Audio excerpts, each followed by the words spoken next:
반갑습니다. 대기업 청자 여러분들, 그리고 리가캠바이오 주주님들. 이 리가캠바이오가 금일도 신고가를 달성하면서 이 ADC 강자의 면모를 보여주고 있습니다. 이 최근에 오리온과 해외 NDR을 통해 기술 위상에 대해 널리 알리고 왔는데요. 이 NDR IR 자료 제가 오로지 대기업 안에서만 번역해 드리고 있으며 해당 내용 지금 바로 공개하도록 할게요. 또 추가로 이 리가켄바이오 같은 경우 모멘텀 자체가 굉장히 많습니다. 그 중에서 우리가 주목해야 될 이 LCB14와 이 LCB71에 관한 이 밸류 상승을 우리가 눈여겨 봐주시면 좋을 것 같은데요. 여기에 대한 내용도 지금 바로 공개하니까 영상 집중해 주시면 감사하겠습니다. 그럼 같이 바로 알아볼까요? 네, 리가켄바이오의 해 NDR 자료이고 여기서 내용을 좀 같이 보시면 이 리가켄바이오 같은 경우 두 가지 플랫폼을 갖고 있다라는 것을 볼 수 있습니다.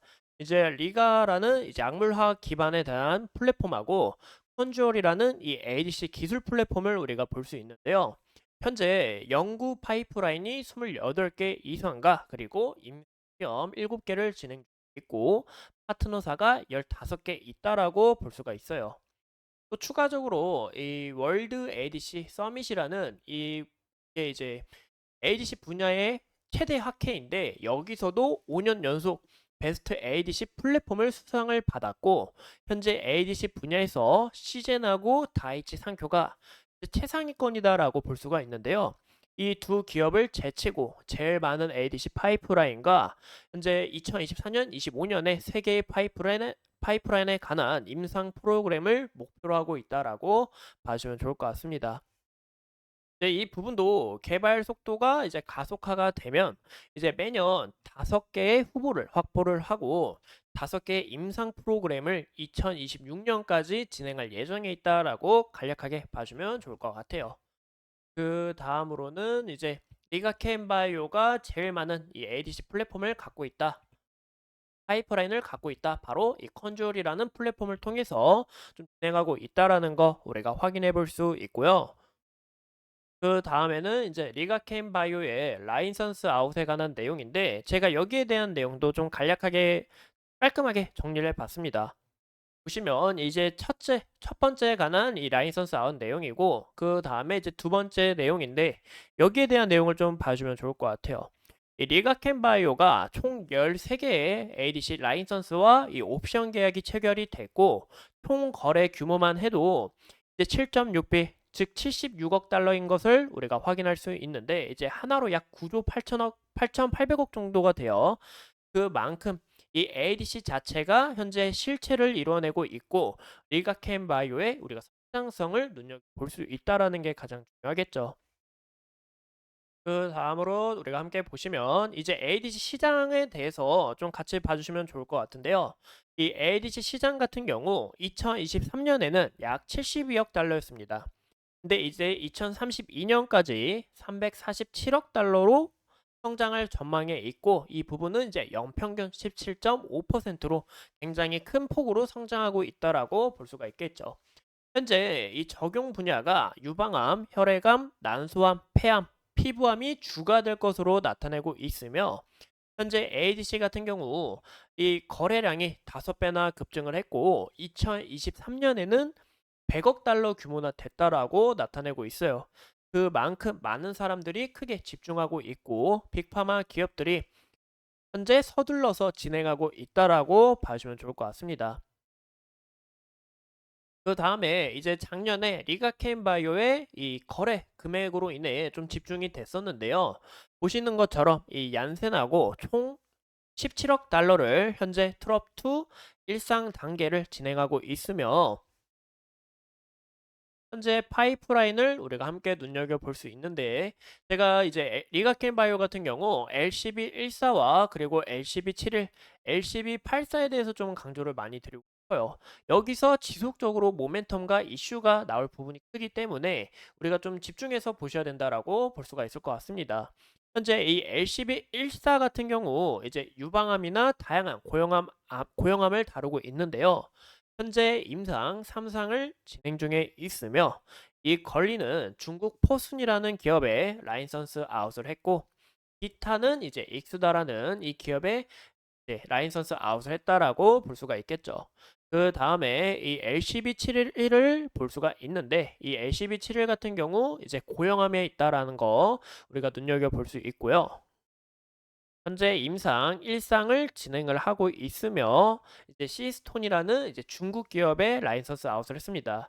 근데 이제 국내 기업하고 같이 합작을 하고 있는데 이 부분이 이제 ABL 바이오고 이중항체를 통해 현재 이 ADC의 성장을 나타내고 있다라고 우리가 확인해 주시면 좋을 것 같아요.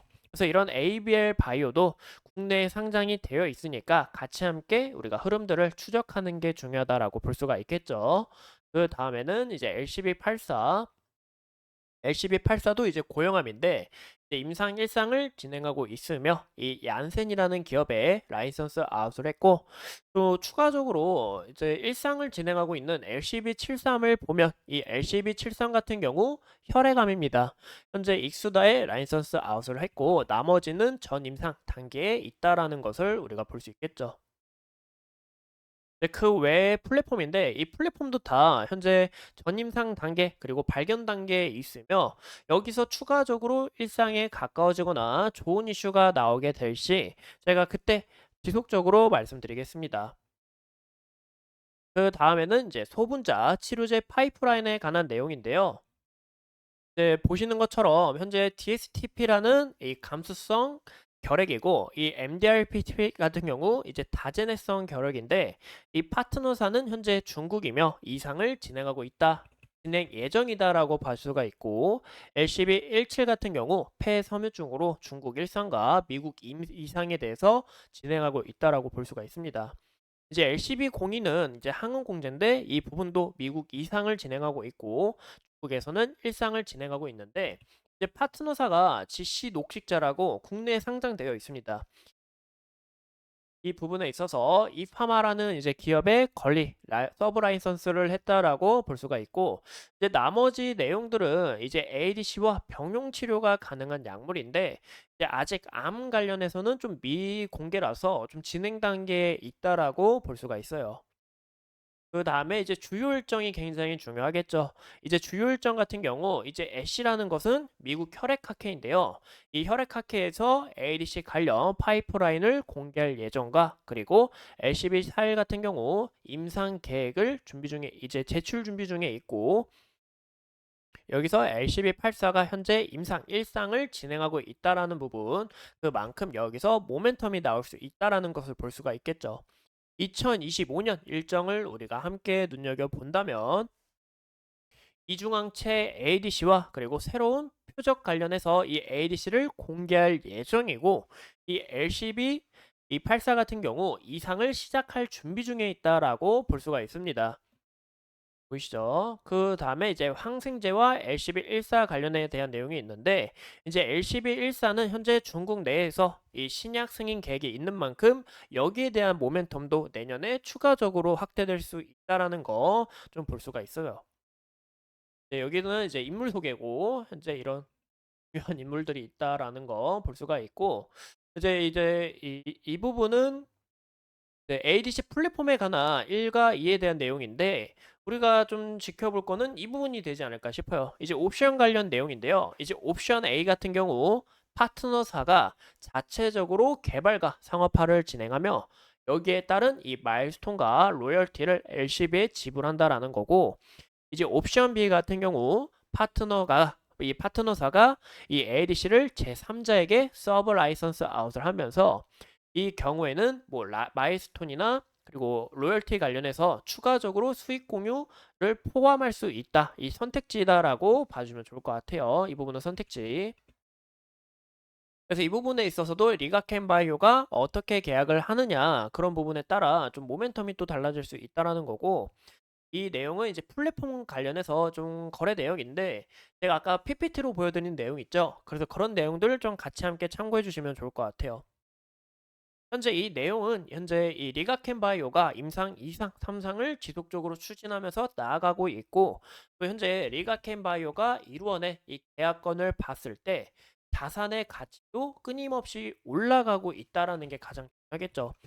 이제 국내 바이오 기업들 같은 경우 이 실체가 있냐 없냐가 가장 중요한데 현재 리가켄 바이오는 이런 실체를 나타내고 있다라고 봐주시면 좋을 것 같아요. 그 다음에는 이제 올해 비전과 2030년에 대한 비전인데 일단 올해 내용을 좀 보시면 이제 올해는 연간 5개 후보 물질을 개발을 하고 이제 오리온 투자로 인해서 연구 개발 자금 5억 달러를 확보한 만큼 이제 자금 문제가 없다라는 것을 볼 수 있고 2030년에는 내부 제품 이제 2개를 확장을 하고 여기서 임상이 날 수 있도록 제품 5개를 추가로 나아가겠다라는 것을 볼 수가 있죠. 이 로열티와 마일스톤 기반의 안정적인 수익 구조를 확립을 통해 이 리가켄 바이오의 성장성을 우리가 눈여겨 보시는 게 좀 가장 중요하다라고 볼 수가 있습니다.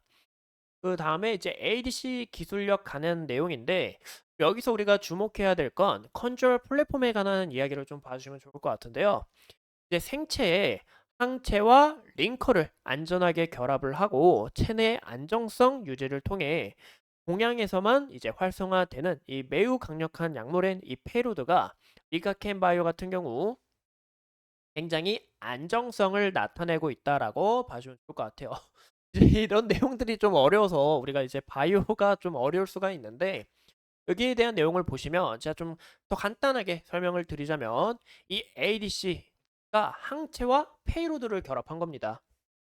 여기 보시면 이제 안티바디라고 보이시죠? 이 안티바디가 항체인데 이제 단일 클론 항체랑 이중 특이성 항체로 구성이 되어 있어요. 그 다음에는 이제 LBG라는 링커입니다. 또 이제 페이로드는 이런 종류로 좀 구성이 되어 있다라고 볼 수가 있는데요. 각 맞게 이 면역 반응을 조절을 하여 항암 효과를 극대화하고 있고 그 다음에 이제 모널서피 설피가 이제 단독요법인데 이제 ADC는 항체와 페이로드를 결합한 거고 이제 AIC는 이제 면역 조절제를 결합을 했고 이제 ADIC는 이 항체와 약물 이 면역 조절제를 결합한 이 복합 치료제다라고 볼 수가 있습니다. 그 옆으로는 이제 병용요법에 관한 내용도 우리가 확인해 볼 수 있네요. 그 다음에는 이제 종양에서 거든요. 이 내용도 이렇게 막 엄청나게 다 중요한 내용은 아니고 좀 이런 이 ADC 관한 내용과 그리고 리가켄 바이오가 현재 어떤 식으로 나아가는지 이런 부분에 대한 내용인데 여기에 대한 내용 좀 간단하게 설명을 드리면 이 종양에서 높은 발현을 보이는 이 베타글루코니드라는 이제 링커가 있습니다. 이제 이걸 활용하여 이 정상 조직보다 동양에서만 선택적으로 이 페로드가 방출이 되는데 이 경쟁사의 링커보다 안정적이고 또 독점적인 초강력 이 페로드를 통해서 암을 혁신적으로 물리칠 수 있다라고 볼 수가 있겠죠. 그 다음에 이제 미국 내에서도 특허가 있다라는 것을 볼 수가 있고 그다음에 이제 mRNA에 대해서 좀 이야기를 드리면 이 비글루코니드 발현이 이제 mRNA에 대한 이 발현 수준을 보이고 있는데 이 부분이 왜 중요하냐면 이제 암 관련해서 비종양 조직에서 이 발현이 났기 때문에 우리가 암에 대한 치료를 받을 때 이 독성 자체가 더 낮아질 수 있다. 즉 이제 몸에 대한 부담이 덜할 수 있다라는 것을 좀 볼 수가 있을 것 같습니다. 이제 결국에 이 ADC 자체도 이 페이로드를 통해 이제 암까지 얼마나 또 뭐 전달이 잘 되는지 그리고 또 부작용이 없는지 이런 부분을 확인을 해야 되는데 현재 이 리가켄 바이오의 LBG 링커 기술력 자체가 부작용도 덜하고 독소 방출과 그리고 비종양 세포에서 이 독성 자체를 최소화하다 보니까 이 건강상 문제가 없이 좀 굉장히 안정적이다라는 것을 좀 볼 수가 있을 것 같아요. 네, 그 다음에는 이제 LCB 관한 이제 논문을 좀 준비했다라는 것을 좀 우리가 확인할 수 있고, 이제 LCB 관련해서 좀 이야기를 드리자면, 이제 결론은 헐투티 표적 치료제 시장에서 이 FDA 승인된 이 약물과 동등하거나 더 높은 효능을 보여주는데, 이제 낮은 독성을 유지할 수 있고, 또 이 ADC에서 부작용이 제일 큰 게 호주구 감소 중입니다. 근데 여기에 대한 문제도 덜한다라는 것을 좀 우리가 볼 수 있겠죠. 근데 이 ADC에서는 N2라고 최강자가 있는데 이 최강자보다 우리가 안정성도 좋고 약효능도 뛰어나다. 그리고 이 LCB14에 대한 우리가 이런 기술력 좀 눈여겨 보셔라라는 것을 좀 볼 수가 있습니다. 또 이 N2가 좀 이제 ADC 최강자라고 해도 우리가 사용을 했을 때 어느 정도 부작용이 나올 수 있습니다. 이런 부작용을 겪는데 이 LCB14 자체는 부작용이 적기 때문에 잠재적인 대안으로 적합하다라는 것을 좀 우리가 볼 수 있겠죠. 네, 그 잠재적인 이런 방향으로 보이는 이유가 이제 우수한 안정성이다. 그리고 LCB14가 코호트 이런 임상을 진행하고 있던 이런 과정 속에서 우수한 효능과 이 안정성을 좀 보여줬다라는 것을 좀 강조하고 있다라는 거 봐줄 것 같고, 그 다음에는 이제 LCB71인데 이 LCB71 같은 경우 이 ABL 바이오하고 같이 함께 연관이 있으니까 이 ABL 바이오하고 우리가 좀 그런 흐름들을 좀 추적하는 게 가장 중요하다라고 볼 수가 있습니다. 현재 이 ADC 플랫폼과 그리고 BPD 전구체를 활용한 이 ROR ADC가 있습니다. 이제 이 부분이 고형암과 림프종에서 모두 다 항암 효과를 나타내고 있는데 이제 경쟁 약물로는 이제 머크의 이제 MK140라는 이 약물이 있어요. 근데 이 약물이 치료하는 부분에서 이제 중간 같은 경우 부작용이 62% 그리고 사망이 2건이나 발생이 됐는데 이 부분이 좀 봤을 때 여기 보이시죠? 또 이제 약을 운반하는 과정 속에서 이제 차질이 52%가 좀 발현이 됐다라는 것을 볼 수가 있어요. 그래서 이런 부분에서 이 경쟁 약물 대신해서 우리의 부작용도 적고 그리고 우리가 정말 기술력이 뛰어나다라는 것을 또 강조를 하고 있네요. 그래서 이 부분에 대해서 문제 고용량을 해도 약에 대한 용량을 높여도 문제가 크게 없다라는 것과 현재 보시면 기수세포 폐암과 그리고 췌장암, 유방암, 난소암에서 추가적으로 효과가 나올 수 있다라는 게 가장 중요하지 않을까 싶습니다.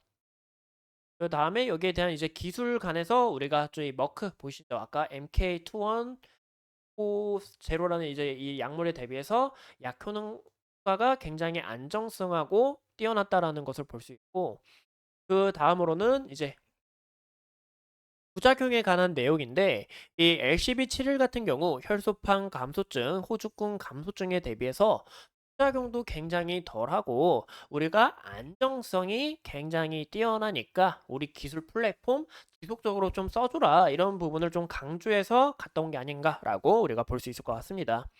정말 고마워요. 이렇게 긴 이야기 들어주셔서. 그래서 총 결론이 뭐냐면 이 ADC 같은 경우 현재 개화 시기고 빅파마 기업들이 많이 투자를 진행하고 있는 만큼 릴가케인 바이오의 성장성이 이제 시작이다라고 볼 수가 있고 현재 이 컨줄 이 ADC 플랫폼이 굉장히 적다라는 거예요. 부작용 자체가 이런 부분이 굉장히 중요한데 이 바이오 자체가 우리나라뿐만이 아닌 칠레라고 볼 수 있습니다. 바이오는 부작용이 굉장히 적어야 되는데 리가켄 바이오의 이런 플랫폼을 사용할 때 그리고 이 약물 자체가 굉장히 좀 뛰어나다 보니까 이런 부분에서 기술력을 더 알리고 리가켄 바이오에 대한 추가적인 라이선스 아웃이나 이런 기술 관련해서 지속적으로 이슈가 나올 수 있다라는 것을 좀 볼 수가 있겠죠. 현재 이 LCB14와 LCB71 관련된 내용만 있어서 여기에 대해서 이야기를 드렸는데 LCB14 같은 경우 임상 3상을 진행을 한 다음에 이제 내년에 신약 승인을 진행할 예정에 있기 때문에 여기서 로열티나 말손에 대한 인류 상승 가능성이 있다라고 볼 수가 있고 이제 LCB71 같은 경우 중국의 시스톤사가 핵심 임상 프로그램이다라고 이야기를 했습니다. 부작용도 굉장히 적고 그리고 림프종 시장에서 경쟁사가 이제 로슈뿐이라고 볼 수가 있는데 이제 올해 아니면 내년에 1리터 관련해서 임상을 예정 중에 있어요. 여기에 대한 이제 환자가 70%인 만큼 임상 이 과정이 굉장히 중요하다라고 볼 수가 있는데요. 이런 일비상을 꼭 시작하다 보니까 이 부분이 모멘텀으로도 작용이 될 수 있고 이런 부분에 있어서 이 머크와 로슈가 LCB7일에 관한 관심도가 더 올라갈 수 있다라는 것을 좀 봐주면 좋을 것 같아요. 바로 왜? 이 안정성 이런 안정성 자체가 굉장히 뛰어나기 때문이다라고 볼 수가 있겠죠. 현재 좀 차트를 함께 보시면 리가켄 바이오가 이런 ADC 관련해서 플랫폼도 굉장히 뛰어나고 파이프라인도 정말 글로벌 중에서 많이 갖고 있다 보니까 현재 이 모멘텀이 지속적으로 나아가고 있다라는 것을 볼 수 있습니다. 이 굉장히 강한 추세를 타고 지속적으로 신고가를 달성하면서 좋은 움직임을 나타내주고 있는데 현재 이 부분이 어느 정도 고점일 수는 있다라고 볼 수가 있겠죠. 그래서 이 차익 실현 물량이 어떻게 소화되는지 이런 흐름들을 추적하는 게 굉장히 중요하다라고 볼 수가 있겠고 제가 이 단기적으로 봤을 때는 이 5일선에 관한 지지 여부를 우리가 확인하고 그 다음 여기가 강한 저항 라인이었던 만큼 이 구간의 지지 라인을 우리가 살펴볼 수 있다라고 이야기를 드렸는데 우리가 또 더 크게 이 내용을 봤을 때는 보시는 것처럼 21선 지속적으로 지지를 받아주면서 21선에 관한 지지 여부도 우리가 확인해 볼 수 있고 그리고 차트를 더 크게 봤을 때는 이 보시는 것처럼 121선에서 지속적으로 지지를 받아주면서 주가가 우상향 추세를 그려간 만큼 더 크게 봤을 때 이 121선도 더 중요하다라고 볼 수가 있겠죠. 그래서 이런 흐름에 있어서 추세 자체는 훼손된 부분이 아닌 이런 상승 추세 보시면 이 거대한 상승 추세 안에서 이런 작은 추세를 봤을 때 이런 추세를 타고 올라가고 있는 모습 우리가 확인해 볼 수 있는데 이런 단기적인 추세 자체가 어떻게 훼손이 되는지 그런 흐름들을 좀 눈여겨봐 주시면 좋을 것 같고 리가켄 바이오도 보시면 차트를 더 크게 봤을 때는 여기에 대한 이 저항 라인이 이제 지지로 작용을 하고 이 구간을 강하게 상한가로 뚫어내면서 좀 움직임이 나왔습니다. 그 다음에 이렇게 조정을 받고 어느 정도 거치다가 다시 이런 상승세가 나왔다라는 것을 볼 수 있는데요. 이런 흐름에 있어서 릴가켄바이오가 기술력도 굉장히 뛰어나고 앞으로 지켜봐야 된다라는 것을 볼 수 있지만 현 시점에서 지속적으로 주가가 우상이보다는 어느 정도 종종폭도 여기에 대한 라인만큼 우리가 가늠할 수 있다라는 게 가장 중요하겠죠. 현재 주봉상의 움직임도 봤을 때 제가 저번 시간에 말씀드렸던 것처럼 이 5일선에 대한 격차가 많이 벌어졌고 지속적으로 차익 실현 물량이 좀 돌출되는 만큼 좀 어느 정도 이 보유자의 영역이다라고 또 볼 수도 있을 거고 이런 물량 자체 잘 소화하고 다시 한 번 더 주가가 조정이 아닌 건강한 좀 조정을 통해서 이제 기회가 온다면 그런 부분을 우리가 좀 흐름을 추적하는 게 중요하다라고 볼 수가 있겠죠. 보시면 지속적으로 이 기간이 강한 수급이 나오고 있고 이런 수급 관련해서도 어떻게 물량을 이탈이 나오는지 그런 흐름들도 함께 추적을 하면서 리가캠 바이오 오늘도 영상 시청해 주신 점 감사합니다.